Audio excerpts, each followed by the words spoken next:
Қайырлы күн, құрметті оқырмандар. Мен Қызылтөбе лицейінің математика пәні мұғалімі Үсенбаев Бақытжан, педагог зерттеуші. Сіздерді ОГТ-да жыл сайын келетін әрбір нұсқада осы есептер кездеседі.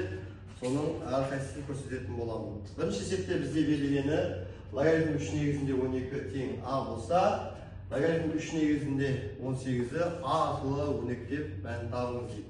Ал олай болса, берілгені логарифм 3 негізінде 12 тең А болса, біз бұл бірінші берілген 12-ті түрлерін бастайық. Логарифм 3 негізінде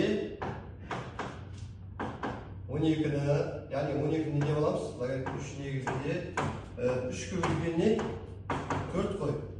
Ал енді логарифм қасиеттері бойынша бұл жерде логарифм 3 негізінде 3 қосылған логарифм 3 негізінде 4 дұрыс па? Осы жерде 3 негізінде 3 неге тең? 1-ге тең. Олай болса 1 қосылған. Ал енді логарифм 3 негізінде 4-ті біз 2-нің квадрат деп алсақ, алдына 2 түседі да, логарифм 3 негізінде 2 деп алсақ. Яғни осы жерде біз жазамыз 1 плюс 2 логарифм 3 негізінде 2 тең А деп. Олай болса, бір теңдіктің оң жағына минус қойып өткізсек, сонда логарифм 3 негізінде 2-ні А минус 1 бөлінген 2 деп алсам түсінікті ма? Я?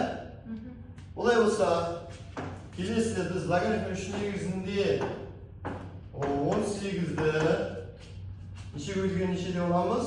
9 бөлінген 2 деп аламыз. Логарифм 3 негізінде 9 бөлінген 2.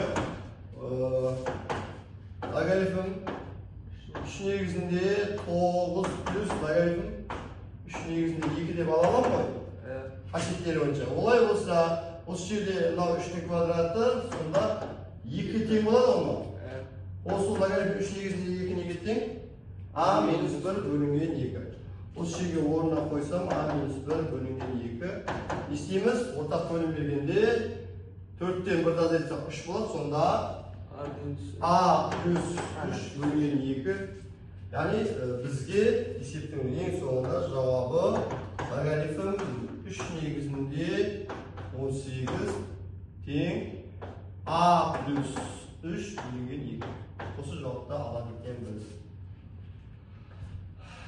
Келесі, бізге берілгені келесі логарифм негізінде 27, дистрасында 2 бөлінген азайтылған 7.